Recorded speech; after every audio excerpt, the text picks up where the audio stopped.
I would like to share to you all my last memory with my grandfather, who I used to call Dada Abdi. My last memory with him was when he was in the hospital. He was lying in the hospital bed, and he couldn't move, and he couldn't speak, nor could he talk, but he could hear.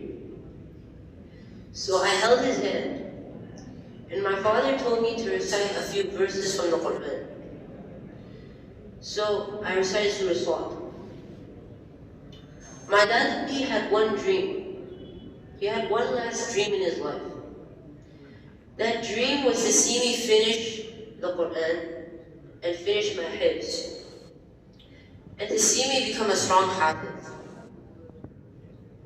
My dad used to tell me that once I become a hafiz, he would throw a big party here in Deoband.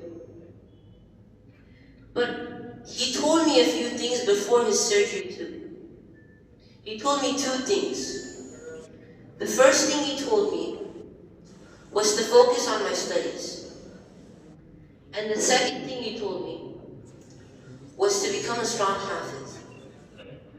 He made me promise him that I would never give up on hifz, and that I would always focus on my Quran.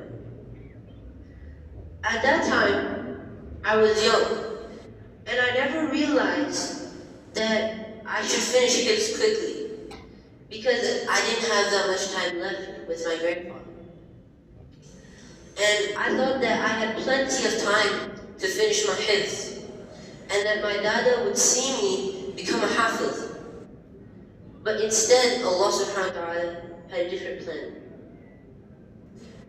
And at that time, I didn't understand how important my grandfather's work was for the Muslim Ummah.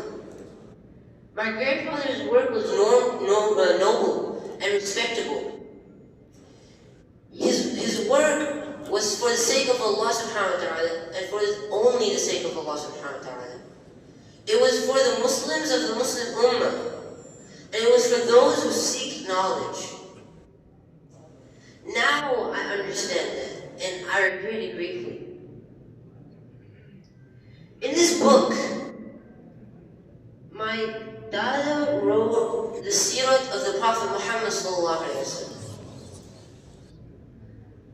And I think that that's a fitting end for someone who devoted his whole life to follow the Prophet Muhammad sallallahu alaihi wasallam's sunnah and to implement it into his life.